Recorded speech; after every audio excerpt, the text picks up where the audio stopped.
the first edition of the Cuts YouTube channel called Cuts Adda, on which we've been doing interviews, short interviews of relevant people on relevant topics. This message is for the new year as such. As we meet, we are sitting amidst a great crisis in Latin America, the American occupation of Venezuela. It has its own ramifications globally, and much of it we are yet to see.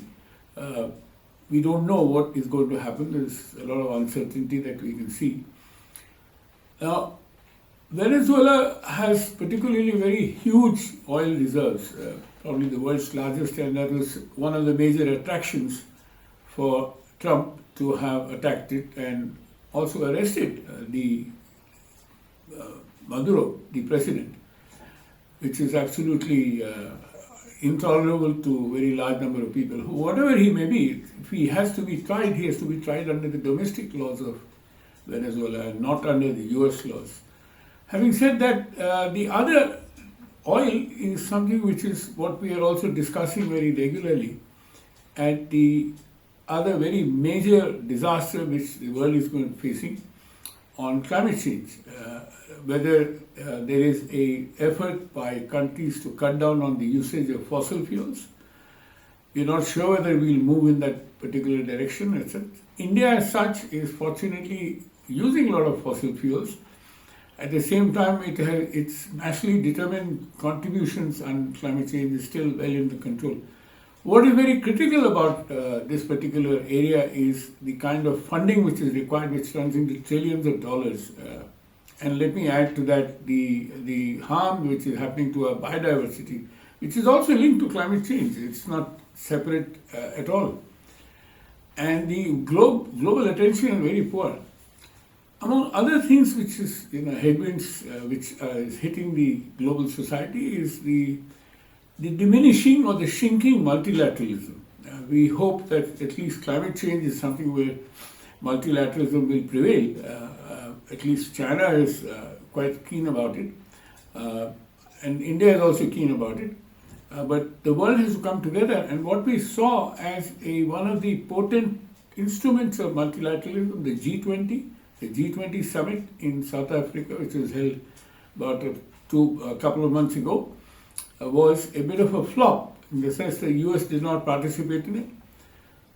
And adding insult to injury, the US is the next host for the G20 summit, which will be held in March 26, and they've decided not to invite South Africa, which is, again, there are a lot of things which America is doing which goes against any kind of sense at all. I would say not America, but Trump. Let us distinguish America with Trump, the way he's doing that. Most of the Americans don't agree with his idea. And what he's done in Venezuela, there is also a proposal to move an impeachment motion in the US Congress. I don't know whether he'll succeed or not, but it will at least raise the flag. Other headwinds that the world is facing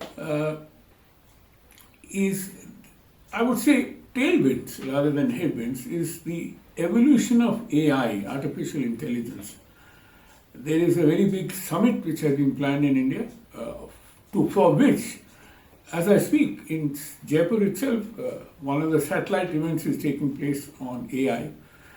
And we do hope that this AI as such, as a lot of people feel that it might be a monster, because you don't know what it can do or cannot do, and whether a human being will be able to control something which is beyond its imagination. Now, having said that, what we at CUTS are looking forward to is our engagement with many of these issues at a deeper level.